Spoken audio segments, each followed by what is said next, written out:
of the free and the home of the brave? No. Is this a land with liberty and justice for all? No. Is this one nation, indivisible, under God? No.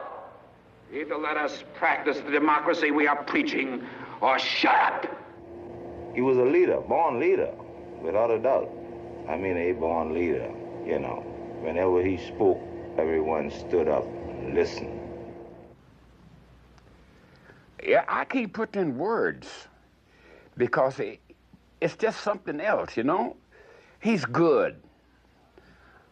In my language, he was a God-sent man. I shall try to cut my remarks down, but after all, I'm a Negro Baptist preacher, you know. Nobody can control a Negro Baptist preacher, even God sometimes can. But nevertheless, I will try to make them like a woman's skirts, long enough to be respectable, but short enough to be interesting. Adam Clayton Powell, Jr. was the pastor of America's largest Protestant congregation, a seminal leader in the fight for racial justice, and a U.S. congressman. As a minister, he preferred nightclubs to prayer groups. His political career was dogged by accusations of financial chicanery and neglect of duty, and his motives were often in dispute. But by 1965, he had become the most powerful black man in American political history. The white liberal was monopolizing the Negro's civil rights fight. That's right. Say thing. Say thing. And he was allowing into his cartel, his monopoly, only those Negro liberals who would get along with him. I like the way he thumbed his nose at white folks. Now, I tell you, that spoke to my heart. See, if you've had the black experience in America, it would speak to you. He was saying things that we had not dared to think. The tone of his speech was one of real defiance, of real anger. It was scary what he was saying, but it was also exhilarating to hear him. What we know, oh, we know that we are the children of God. And there is a God who rules above with a hand of power and a heart of love. And if I'm right, thank God I'm right. He'll fight my battle, and I'll be free someday. Therefore, stand together, children. Walk together, children. Fight together, children. Work together, children. Worship together, children. Go together. Walk together, children. Don't you get weary. Praying camp meet in the promised land. But once in a lifetime, a man like that comes along. Once in a lifetime.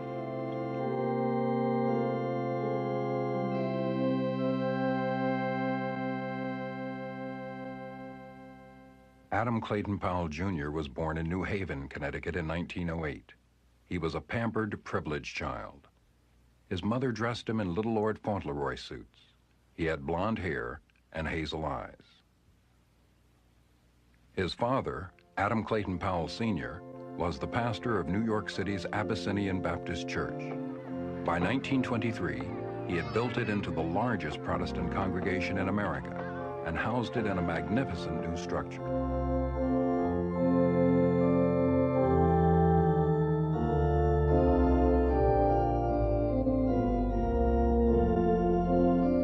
And he built the new church in Harlem, the emerging capital of black life in America. Harlem in the 20s was bursting with visions of a new American Negro, freed from the economic and psychological legacies of slavery. By the time he reached his teens, young Powell was intoxicated with Harlem.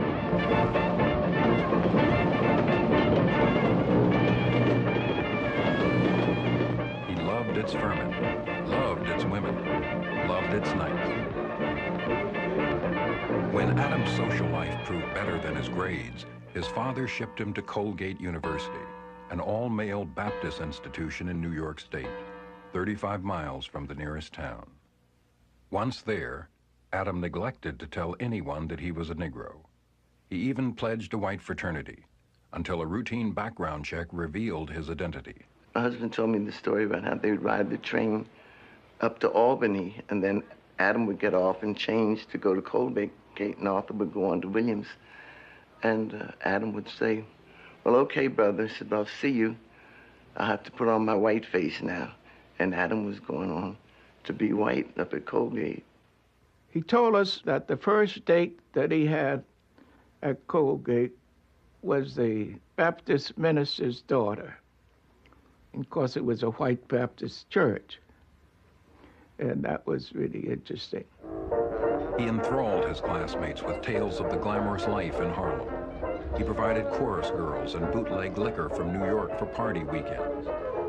He told them it was one thing to know Ellington's music, but quite another to know the Duke personally. Adam had been preparing for a medical career, but with a church job waiting for him in New York, he soon realized that all he had to do was walk in and take over. Well, of course, after all, there was the king on the throne in Abyssinia. Why should he not be the prince? So he became the minister. When Powell returned to New York in 1930, he found a city shattered by the Great Depression. In Harlem, where the suffering was greatest, grown men fought over scraps from a garbage can, and 63% of the children suffered from malnutrition. Immersed in a sea of misery, the new assistant pastor of the Abyssinian Baptist Church was shocked into action. He opened a free soup kitchen.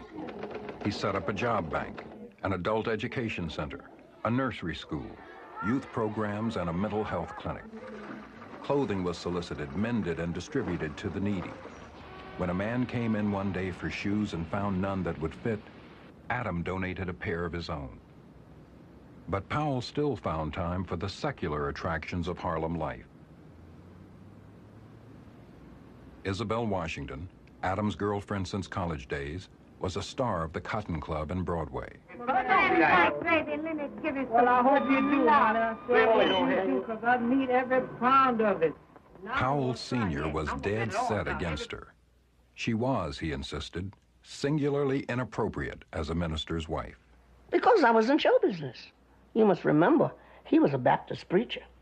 And in those days, this was sacrilegious for a minister to go with a showgirl. After all, I danced in costumes and showed my legs, you know. And Adam stood up and told him that I don't need the church, nor need your money. If I cannot have Belle, Bunny Girl, well, then I will not have the church. So, of course, he got his way. It was a public celebration. Across from the church, people rented window space to see the bride get out of her carriage. You must remember, there were two stars merging, my dear. There was Isabel Powell, the actress, the dancer, the singer, and he was the Prince of Abyssinia. In 1935, when a false rumor spread through Harlem that a boy had been shot and killed for shoplifting, a riot erupted which lasted for 2 days. In a series of articles in the New York Post, Powell established himself as the voice of Harlem's despair. Have you ever eaten garbage? Dined on bones sucked dry by strangers' mouths? Bread soaked in the juices of a garbage can? It was not a riot, he wrote. It was an open, unorganized protest against empty stomachs, overcrowded tenements, filthy sanitation, rotten foodstuffs, and chiseling landlords. It was not caused by communists.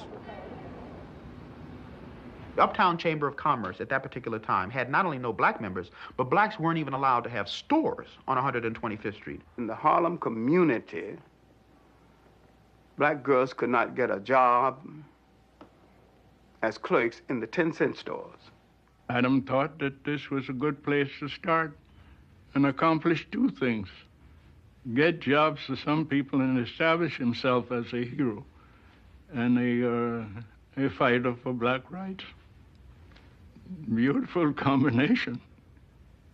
You had an extraordinary explosion, and here was this very articulate 6'4", handsome guy parading up and down 125th Street with his congregation. He would have his church people, those women. Most of those pickets in the street were women. Under the banner, "Don't buy where you can't work," Powell helped establish picket lines from river to river along 125th Street. By that afternoon, the stores were closed. Bloomstein's, Woolworths, Crest, many jewelry and department stores on 125th Street were now in a position where they were forced to have to hire. Powell smashed barriers to black employment in the telephone company and the power company, in the baking, pharmaceutical, and beverage industries, and at the 1939 World's Fair. In 1941, he was a leader of the nation's first racially motivated bus boycott, declaring that every Negro that rides a bus is lynching the Negro race. Powell secured jobs for black drivers and mechanics in New York's public transportation system. He gave courage and leadership to a people who were hungering for someone to enunciate their feelings, their grief. And that was the grip he had on them. To understand Powell is to understand how the black church could be used as it would later be used in the 1950s and the 1960s. And in that sense, he's an antecedent to the civil rights movement.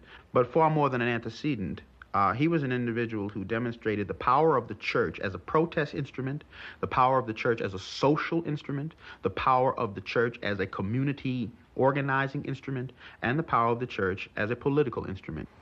Everything that we are about as African people in terms of our struggle for justice and freedom started in the church. There is no separation of the sacred and secular, of church and state.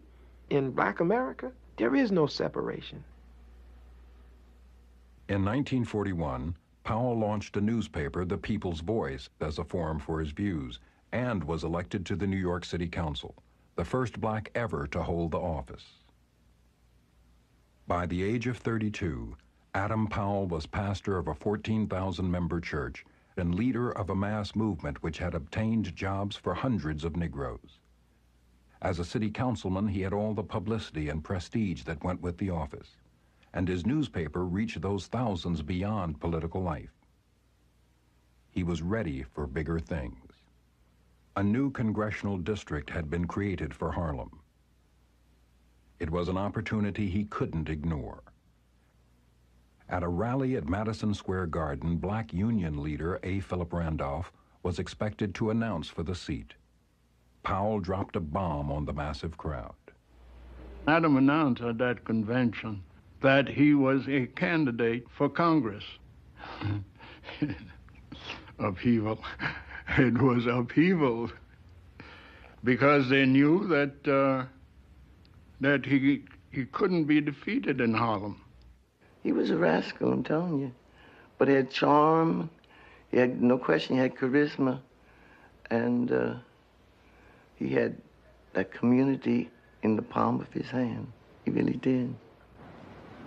He didn't want to be called Reverend at that time. Just called me Adam. And all the kids and all, you see him on the street, they say, "Hello, Adam." They were crazy about him. Well, all you could hear was Adam, Adam. The black preacher is preeminently a prince, the better ones. They are accustomed to parishioner adulation, and if they're good, it's just superb. And this man was superb. Powell won the nomination of the Liberal, Democratic, and Republican parties. On Election Day 1944, he was swept into office, the first black man ever to sit in Congress from any of the northeastern United States. He had a great image of being the champion of little folks.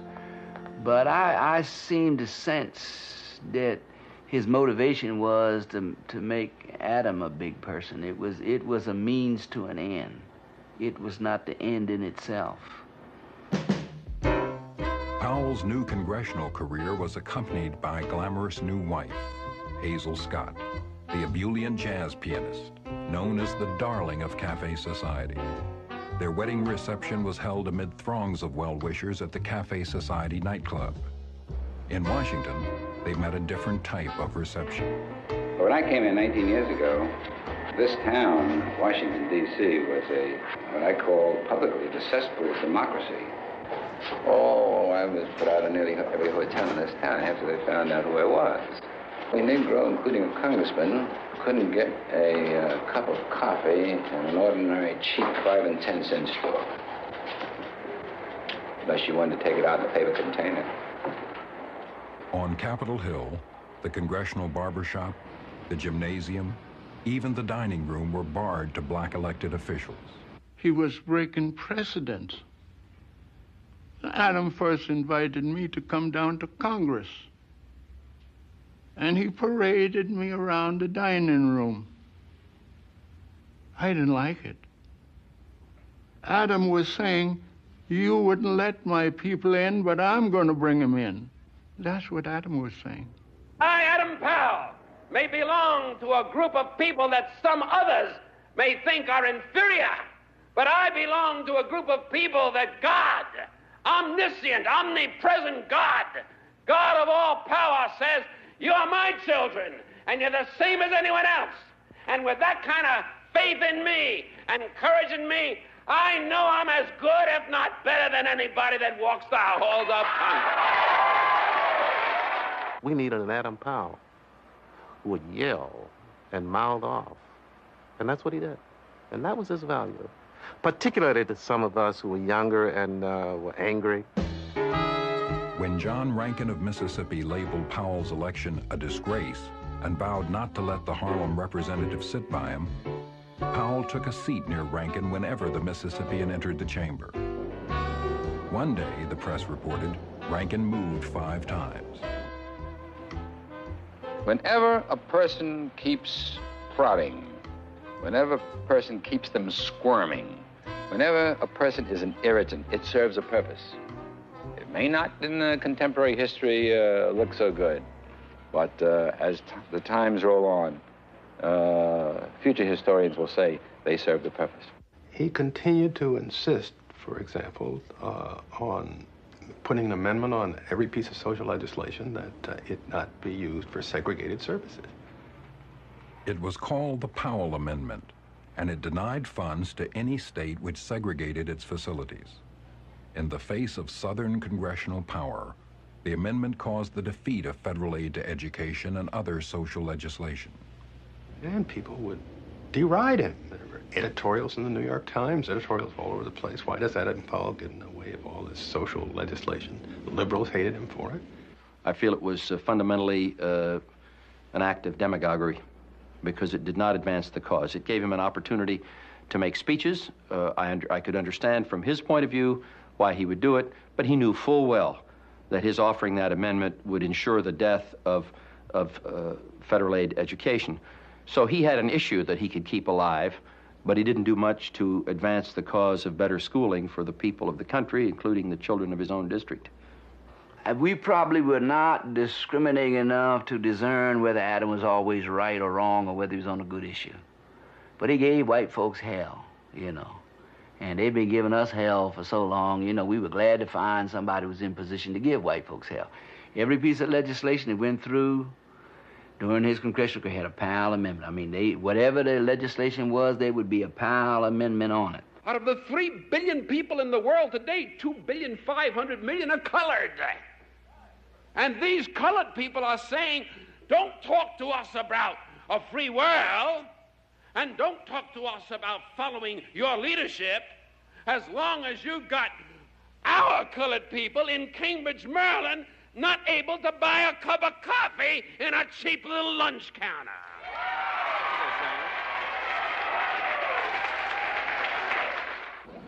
In 1955, Powell defied a U.S. government boycott to become the only American representative at the first conference of Third World Nations in Bandung, Indonesia. He traveled at his own expense. These are colored peoples, 2 billion of them represented here. But surprisingly, it's not anti-white, it's not anti-American, but it most definitely is anti-American foreign policy. He confounded expectations by defending U.S. progress in race relations and by blocking a Chinese effort to have the conference condemn America for its racism. A startled but elated Congress hailed him with a special resolution. The veterans of foreign wars named him their Man of the Year, and an embarrassed State Department called him in for a special debriefing session. They had had no representative at the conference. Adam Clayton Powell was bigger than life in a lot of ways. I think to understand that, one has to understand the times in which we were living. And late 40s into the mid-50s were a time really when there was very little hope in black America. Segregation was the law of the land, certainly where I lived in the Midwest and the South. And I certainly never imagined that segregation would ever end. Adam Clayton Powell was almost like this mythic figure who came to do battle on our behalf. That's what Adam represented, hope. Hope that situations would change.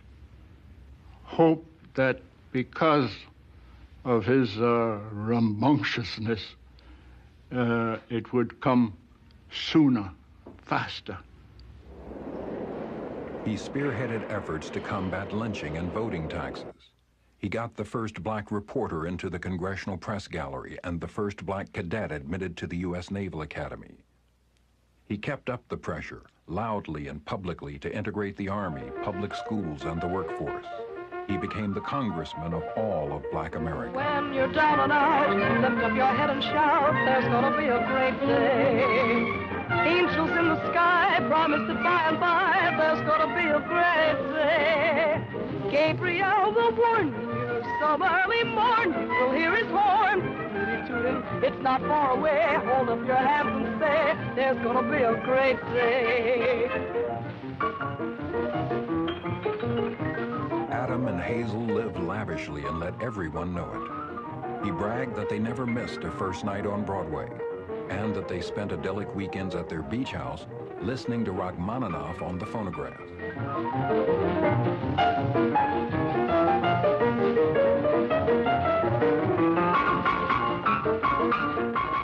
When in Washington, he cruised the Capitol streets in his powder blue Jaguar. He liked to call himself the first bad nigger in Congress. He bathed in blackness. He smeared it in people's face and said, that's who I am. The hell with you if you don't like it. And I think that's indication of Adam's basic appeal. He represented the fundamental alienation of black folk. At that time, nobody seemed to be able to get that through their heads. You know, and it finally exploded, of course, in the 60s. But it was there all along. Powell's brash independence and high living might have delighted black Americans, but it excited unwelcome attention from others. In 1952, the Internal Revenue Service charged him with underpaying his taxes by $3,000. In 1956, a federal grand jury examined his tax returns, and in 1958, indicted him. What about these income tax charges against you? That's for my lawyers to answer. I've already pleaded not guilty. His doctor told a story when Adam was in that tax trouble. Adam was adored by the sisters in the church, of course, and some came in and they couldn't sleep. And he said, does this have anything to do with Adam's being in trouble? Oh, yes, they said. And I said, well, he was joking, of course. He was a good friend of Adam's. He said, well, don't you think he might be guilty? And they said, well, doctor, we knows he might be guilty. That's why we can't sleep at night. The gentleman's question was that if the case goes against me, could it be used against me politically? You answer him, please. The case against Powell himself was dropped, but a Powell aide was jailed for kicking back salary to him. The investigation smacked of political harassment, but questions remained about Powell's guilt and his character, and attacks against him continued for his uppity attitude, his lifestyle, and his infrequent attendance in Congress. When he was blasted by the Southern segregationists for absenteeism, that meant virtually nothing to us. He was in many ways, for a long time, defined by his enemies. and his enemies were our enemies, and we made no mistake about that. Most black Americans, especially Harlemites, felt the same way. Adam, you know, never even sent a postcard out at election time. He didn't have to. He'd go to church on Sundays and tell them all how they were supposed to vote, and then they'd go out and tell everybody else what Adam said. And that's the way, that's as much campaigning as Adam did. Really, he was incredulous. But everybody seemed to love him. The night he won his primary, he was coming down the streets like a Pied Piper. All of these people following Adam Powell and just laughing and clapping. And Adam had on a black silk cape lined in some kind of peach satin. I'll never forget it. And it was flung back so you could see the inner lining. And Adam came to the foot of the stairs here in the church. He's coming in now to give his victory talk to all of us who worked so hard and what have you. And as Adam came in the door, he said, "Brothers and sisters, the king is coming in." And the people said, "Adam, Adam, I see it right now." It was such an exciting time. He knew his audience and knew how to excite their emotions. We were having a big corps meeting. We asked Adam, would he come and make the fundraising speech? He said, yes, just give me a fact sheet so I'll know what I'm talking about. Tell me the things that you've done. He was looking at the paper that we had provided him, the fact sheet, and where we had said 7 restaurants were desegregated by corps, he added a 0, 70 in Washington. Not 5 in Baltimore, but 50 in Baltimore, and so on, kept adding a 0. And it was a stirring speech, and people were impressed. And he said, and now we want you to contribute to this mighty organization. And he reached for his check. It was a check for $100, he said. Others began writing checks or putting large denomination bills in the basket to follow suit. Later, I must tell you that Adam's check bounced. With John F. Kennedy's election in 1960, the nation moved into the expansive era of the new frontier, and Powell moved with it. His 16 years in Congress entitled him to the chairmanship of the House Committee on Education and Labor. Despite congressional antagonism, Adam Clayton Powell was about to become the most powerful black man in American political history. Powell's change in status again coincided with a change in wives. He divorced Hazel Scott and married his third wife, Yvette Flores Diago. Meanwhile, the civil rights movement was transforming American race relations.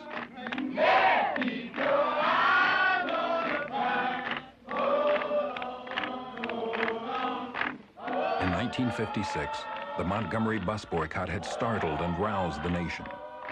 In 1960, the first sit-in by black college students took place in Greensboro, North Carolina to protest lunch counter segregation. Freedom riders were challenging segregation on buses plying interstate routes throughout the South and being met by tides of brutal violence. Powell was the national spokesman for black impatience. It's not the color of your skin, brother. It's what you got in your heart and in your mind that makes you a man or a woman. Remember that. And if you all will stand together, there's nobody in this world that can stop a united mass of people moving as one, standing together, working together, picketing together, boycotting together, voting together, loving together, worshiping together. You'll win together. Walk together, children. Don't you get weary. Great campaign in the promised land. Committee will not come to order. Powell's Education and Labor Committee pushed through the first federal aid to colleges and universities and established the National Endowments for the Arts and the Humanities. Bills were passed to build schools and libraries, provide teacher training and student tuition assistance, educate the handicapped, train the unemployed, and ensure equal pay for equal work. After Lyndon Johnson became president in 1963, Powell and his committee churned out legislation at an unprecedented rate, 60 major pieces in 5 years, and saw every one of them pass by Congress. Representative William Ayers declared there would be no war on poverty without Adam Clayton Powell. This new law is the most significant education bill passed by the Congress in the history of the Republic. In fact, this session of the Congress will go down in history as the Education Congress of 1963. The blizzard of legislation meant that Powell, directly or indirectly, controlled the disbursement of over $10 billion. He was one of the most powerful men in America, black or white. I suppose Title VI of the Civil Rights Act of 1964 is the greatest monument to Adam Powell. Written into that great legislation is what he started offering and as a lonely black voice in the Congress years before, the Powell Amendment. Tax money collected from the whole people should not be used to serve one segment of the people and exclude another segment of people, but rather it should be used to benefit the whole people. That's helped change America. Powell's legislative authority did not end at the halls of Congress. By the mid-60s, he was convening his committee meetings on the streets of Harlem. These people here, for instance, leaning out the windows, they've never seen a hearing. Yet these are the people for whom we legislate. This is no stock show for me because I don't need anything in this community. I got 84.4% of the vote last year without spending a penny. All right, all television and cameras will have to stop now, and the committee will formally come to order. And we As his power grew, so did his delight in flaunting it, which suited his constituents just fine. I remember once that he said that he was going to go off to Paris to prepare for a congressional investigation of nightclubs in Paris. And it was very clear that he was mocking congressmen who went to Europe to say they were investigating this and would spend their time partying and drinking and womanizing and all this. Powell did it all openly. We liked the open defiance of the system. Next Sunday, Pan-American luxury flight to Paris.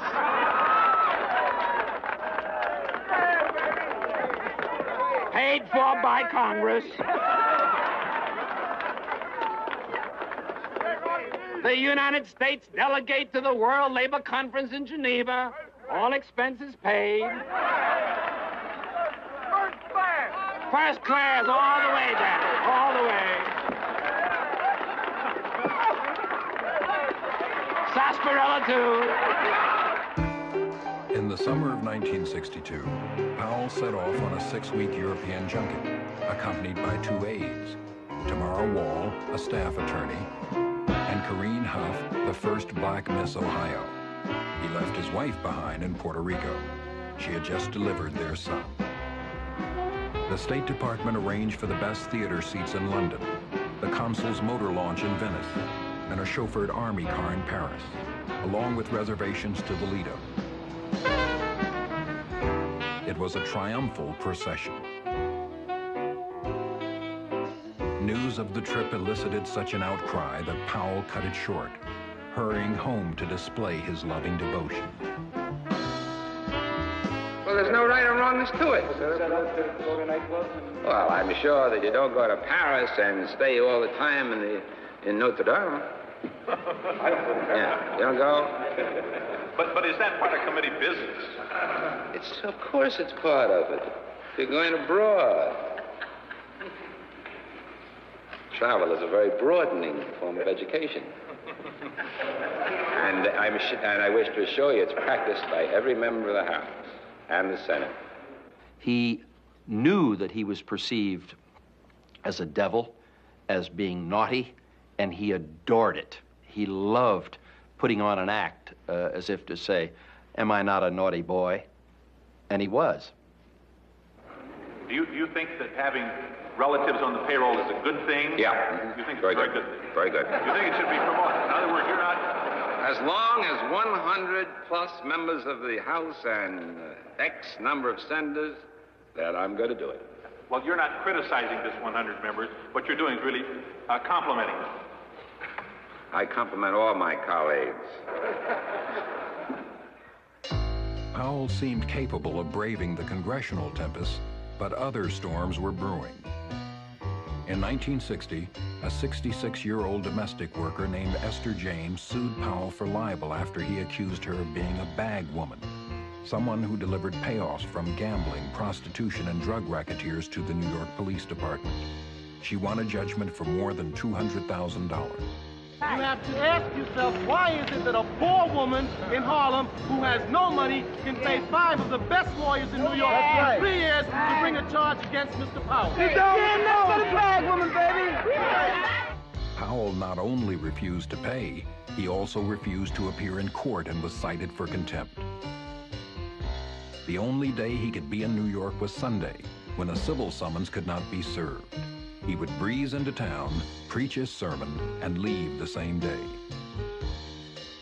But his absence from Harlem, his high living, and the development of the civil rights movement began to erode the unquestioned devotion he had taken for granted.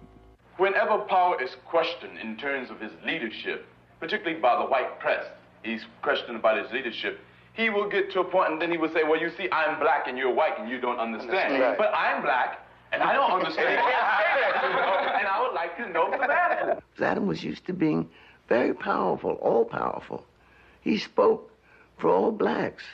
As far as people in Congress were concerned, he was the one. And then Martin comes along at 29 years old. And now all of a sudden, not just Atlanta or Birmingham, but the whole world accepted Martin as the spokesman for blacks. And that isn't the way Adam could see it going. In 1960, Martin Luther King planned to picket the Democratic Convention in Los Angeles. Attempting to reassert his control and put King in his place, Powell threatened to leak a story of a homosexual relationship between King and Bayard Rustin, a King advisor. That the story was fictitious made no difference. It could ruin King. The picketing was put on hold. Well, Powell had kind of a vicious streak in him. I mean, if he wanted something, he knew how to go after and get it. I mean, he was a political animal. He knew his trade well. Frankly, I do not think Adam was an immoral man or a moral man, even. I think he was amoral. I think he was almost completely political, who would do whatever served his purposes politically. And that meant personally, because the politician cannot separate his own personal advantage from his political advantage. The movement acquires a kind of moral purity, and there is a sense of moral purpose about the movement, so that the ends are not just political, the ends are also moral and spiritual at this point. And so given that that becomes the climate in which the politics take place, Powell's lifestyle and the womanizing and this, that, and the other begins to seem rather tawdry at that point. Powell began to seem to be a very self-indulgent figure. Leaders have responsibilities. But the personal side of Powell would never permit him to subordinate that to the public requirements. I'm going to do no more, no less, he would always say, than the next fellow. Well, if you're going to be a leader of a major cause of civil rights in this country, you may have to do more. You may have to live differently. And he was not prepared to do that, you see. And that caught up with him. In 1966, disaster began to congeal around the Esther James case. It had been dragged through 10 separate courts, coming before 80 different judges. Still refusing to pay the libel judgment, Powell was now slapped with a citation for criminal contempt. He could no longer set foot in New York, not even on Sunday.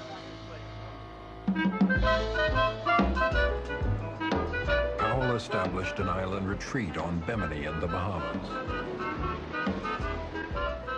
Now, the irony is that the woman really was a bad woman, and everybody knew it. But the reality of the situations, so far as the New York scene, was that the way to get from under that judgment, all he had to do was say, I'm sorry. But that wasn't a part of Adams' personality construction. From his tropical base, he ridicules civil rights leaders with nicknames like Whitey Young and Martin Luther King. And he began to drink heavily, up to a quart of vodka a day. How do you see your role in the struggle, sir, at this point? Well, I'm just the old man of the sea, that's all. Congressman Martin Luther King is supposed to... Who? What? What's the name? Martin Luther King. Oh, yeah, I remember him, that's right. What'd you say, sir? He's supposed to come to New York today. Isn't that wonderful? Wonderful. In the face of everything, Powell still retained his grip on Harlem. In November 1966, he was elected to his 12th term in Congress. Mr. Powell has said that Harlemites would elect him even if he was dead as long as he was propped up. Is that true? I think the congressman is being very accurate in that statement. On Capitol Hill, however, sentiment was growing that Powell should not be allowed to sit in Congress. Frankly, even as we discuss the matter today, I'm sure that you gentlemen are aware of the fact that he was not around, and I guess he was down in Bimini, as I stated. He was down there with a glass in one hand and a woman in the other hand. And I don't think it's incumbent upon us as responsible members of the House to belabor ourselves with a man with an attitude such as that. When Speaker John McCormick returned to Washington, I was immediately summoned into his presence, and his first question was, well, now, Van, you don't actually think that the members of Congress are going to deny a seat to a man who's been duly elected, do you? And I could only say, Mr. Speaker, I've been here in Washington, and you have not, and I think perhaps you're unaware of how deep the feeling has gone. Do you see any possibility you might not be in Congress in the coming term? Do I? I don't see anything. I'm over here. Do you? Oh, you're over here, too. You don't see it. If there was a turning point for that, it was a Newsweek cover story. And it showed him on the dock at Bimini in a yellow, loose-knit shirt, smiling. And there was an emotional reaction to that photograph, which was extraordinary. People would call him up and say, Adam, that picture's cost you at least 40 votes. I mean, people are saying, we're going to wipe that smile off of that guy's face. You know, look at him, he's not contrite. We want some contrition. And you could tell from his expression he was not contrite. I even had overtures sent to me last week from one of the #1 liberals of Congress saying, if you will just be humble and say, I apologize, it'll be all over. I said, apologize for what? I think there was an enormous amount of racism. I think that Adam brought some of it on himself. He couldn't help flaunting his power and his lifestyle. He was a flamboyant guy. And when people said, you better pull back, it was like a red flag to him. He couldn't pull back. Is that the answer? Too much white power for a Negro congressman? That's right. Absolutely. When a man passes 60 bills without one defeat in 6 years and raises the educational commitment of the federal government from $450 million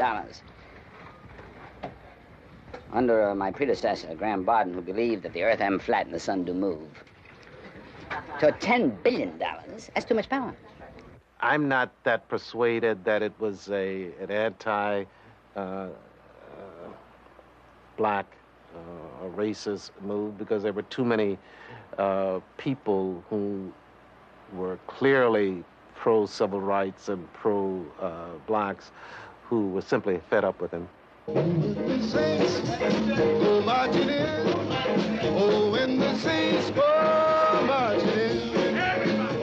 Congressman Van Deerlin moved that Powell not be sworn in until a congressional investigating committee reviewed his fitness for office.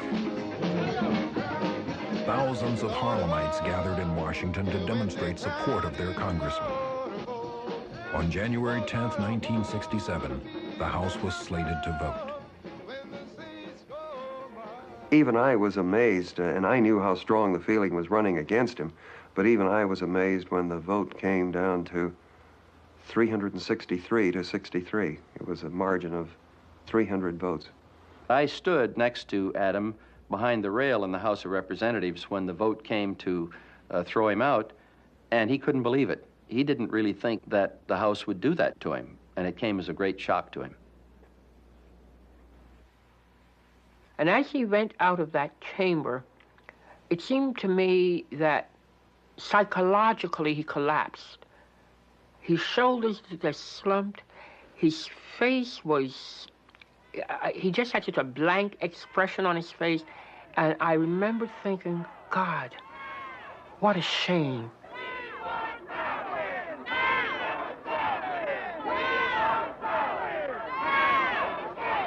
To move everything out of my offices, everything out of my building. I am out as a congressman. You no longer have a congressman. But Powell was only suspended from office. In March, the Congressional Committee recommended that he be seated but lose his seniority and his chairmanship. But the full House ignored the recommendation, voting 307 to 116 to exclude Powell from Congress entirely. We do not justify Adam Clayton Powell's misdeeds. Misdeeds are misdeeds. And certainly we wouldn't justify this, but we feel that there should be a uniform code of conduct applicable to all congressmen. And the fact that Congress has not done this means that there's a great deal of hypocrisy there. And to single him out certainly doesn't deal with the great evil that exists within the congressional system itself. Would you vote for him again? Yes, I would. Can you tell me why? Because I think he's a good congressman. I really do. I think the whole setup is a put-up thing. How about all the charges leveled against him? Well, I don't think he's completely innocent, but I don't think any of them are. Because I think he's the greatest man in the world. In April 1967, Powell was reelected to fill the vacancy created by his own exclusion. He beat his Republican challenger by a 7-1 margin. So we voted for him in spite of some personal misgivings we had, to let them know that it was not their prerogative to choose who would represent us. Despite Harlem's vote of confidence, the House again refused to seat Powell. The Supreme Court would eventually rule 7-1 that Congress had illegally excluded him. He was reseated, but deprived of his seniority and his chairmanship. A $25,000 fine was deducted from his salary. Adopting the motto, part-time work for part-time pay, Powell responded to only 9 of 177 roll calls that year, a new record of absenteeism. He hasn't shown us, mostly of his race, that he's too interested in coming back, and if he hasn't put up a hard enough fight. And if I feel as though he's not interested in coming back, admit up to it, vacate the spot so somebody else can replace him. Should at least come back or do something. Yeah, we have no representation in Harlem. We have to have it. Somebody has to be with us. Back in Bimini, his longtime companion, Corrine Huff, abandoned him to marry the skipper of his fishing boat. He seemed entirely spent. The last 3 years of Adam's life, he was dying. He knew it. He had cancer. And he would go to a public meeting. I was at some of them. He said that, well, my doctors told me that I've beaten the big C, you know, which was a lie. The doctors told him, we ever told you that? But Adam was playing to his audience and stimulating them, the fact that he's well again and vigorous again, when he was still fighting cancer. A man can't fight approaching death and all the political forces all at the same time. In 1970, ailing, absent, and powerless, he lost his first election ever by a margin of less than 150 votes. Adam Powell died of cancer on April 4th, 1972. He was 63 years old. On the day of his funeral, the city of New York ordered flags lowered on some of its buildings. 2 days later, his ashes were scattered from a plane onto the warm seas surrounding Bimini.